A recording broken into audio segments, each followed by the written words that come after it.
Ini terkait dengan adanya dugaan ya pemberian ke pansus.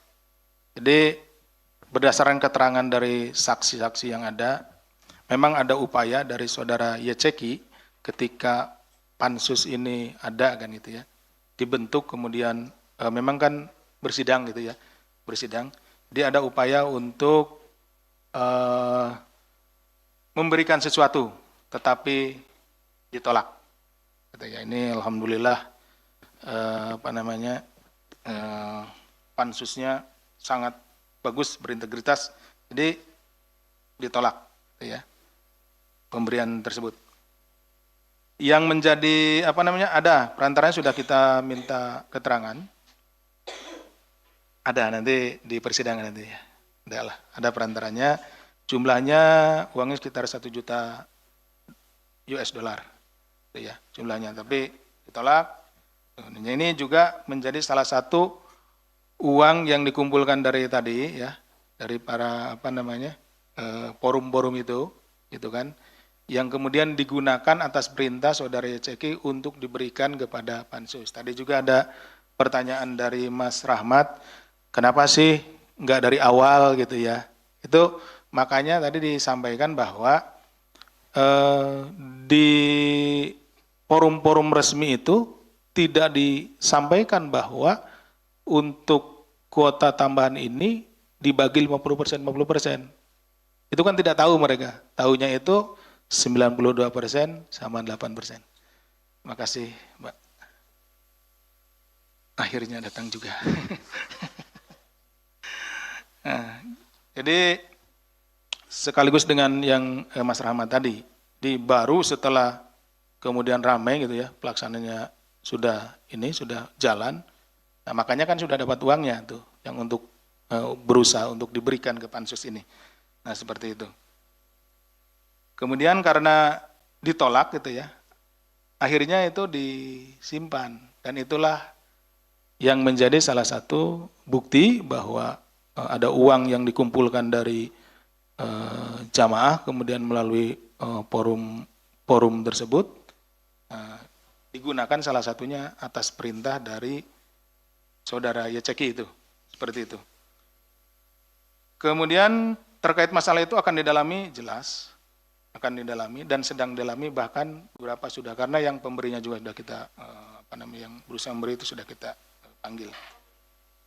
Ya, memberinya ke pansus. Ya, pansus lah pokoknya ya. Nanti disebutkan. Ya. Itu ke pansus. Kemudian yang ketiga terkait dengan FHM. Ini terkait dengan kuota haji dapat keuntungan apa gitu kan ya. Jadi begini, FHM itu kan tadi ketua forum 1. Forum 1 itu gabungan dari beberapa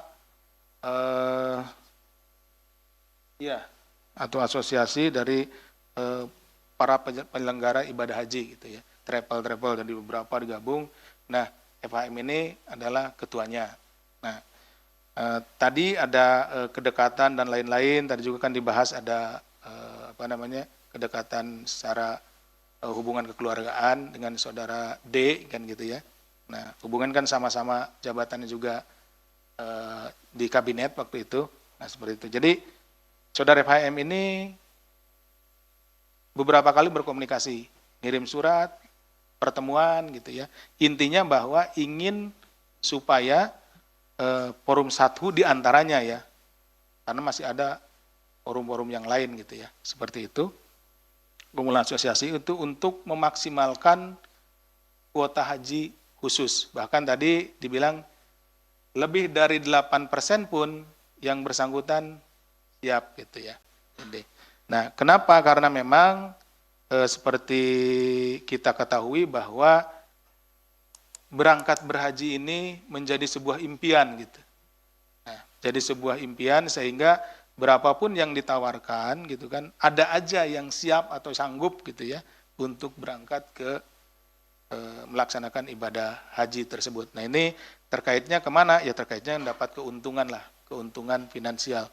Karena tidak mungkin juga kalau tidak ada keuntungan mereka begitu giat ya, begitu gencarnya untuk mendapatkan kuota tersebut. Nah, balik lagi bahwa kuota ini yang perlu kita pahami bahwa itu khususnya kuota ya diberikan dari negara ke negara. Nah, ini kan kenapa saya terus-terusan mengulang-ulang itu karena nanti kan kaitannya dengan keuangan negara. Gitu. Masuknya di mana? Yaitu berarti kuota itu barang milik negara, diberikan oleh negara kepada negara. Kemudian apa mendapat kuota? Iya, maksudnya begini, terdiri dari beberapa travel ya, termasuk travel milik yang bersangkutan gitu ya. Kemudian dibagilah sama saudara FHM ini berapa bagian. Tapi memang kalau lihat nanti ya kita ikuti persidangannya, travel miliknya itu tidak lebih banyak dibandingkan yang lain.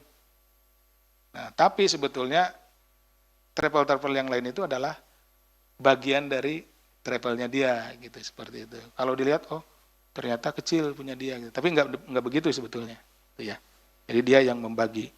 Kemudian saudara D dengan saudara FHM ada hubungan, iya, hubungan kekeluargaan ya dalam konteks pernikahan kan gitu. Dengan putranya.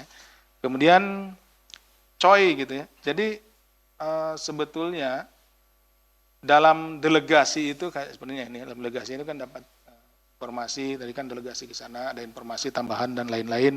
Kemudian ya karena tahulah masalah itu sebetulnya juga tambahan kuota itu bukan hal yang harus dirahasiakan juga gitu. Artinya ya informasi yang boleh diakses gitu, tambahan 20.000, tambahan 8.000 gitu seperti itu. Hanya saja yang menjadi masalah itu bukan diakses informasinya, tetapi yang jadi permasalahan adalah ketika pembagiannya itu tidak sesuai dengan aturan yang ada. Gitu. Bahkan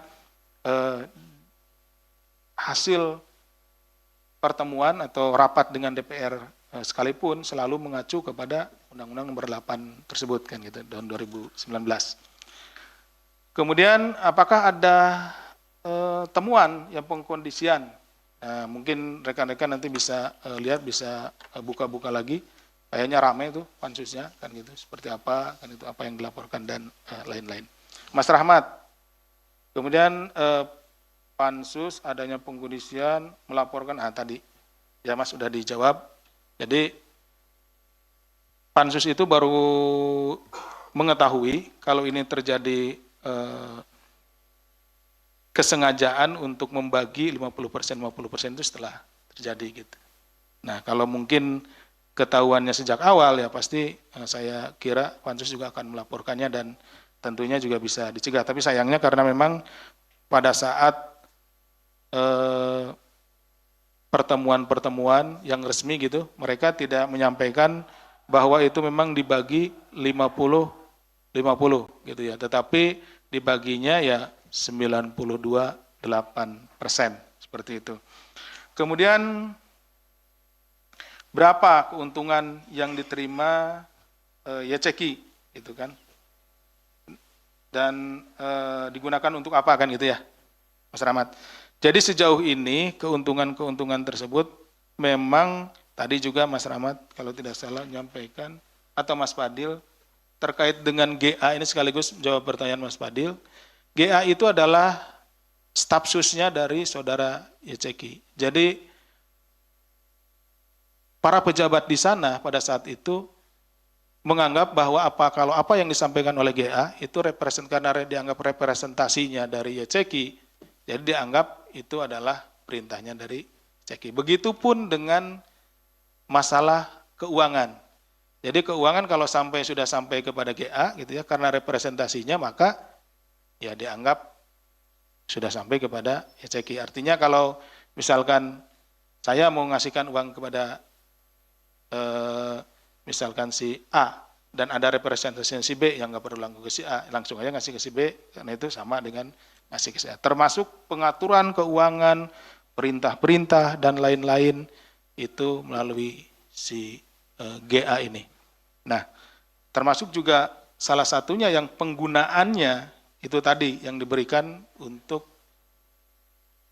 mencoba untuk memberikan sesuatu kepada pansus tersebut. Nah, itu yang digunakan atas perintah yang bersangkutan. Kemudian GA mengapa tidak ditahan hari ini? Nah, sudah kami panggil yang bersangkutan ya untuk minggu depan. Jadi ditunggu saja ya rekan-rekan. Fee yang diterima YCK berapa sedang kita hitung secara rigid, nanti ditunggu saja. Kemudian GA dapat berapa juga sama, sedang dihitung. Kemudian FHM apa yang menyebabkan yang bersangkutan belum jadikan tersangka. Tentunya kita menunggu dan kita terus mencari dan mengumpulkan bukti-bukti supaya kecukupan alat buktinya terpenuhi. Ya, bersabar nih, satu sambil kita nanti pendalaman yang ini YCK kemudian GA nanti yang berikutnya. Ditunggu ya Mas Fadil. Itu mungkin Mas Jubir, terima kasih. Baik, terima kasih Pak Deputi yang telah menerangkan beberapa pertanyaan dari kawan-kawan. Kita masih buka untuk sesi kedua, masih untuk perkara ini. Silakan ada Mas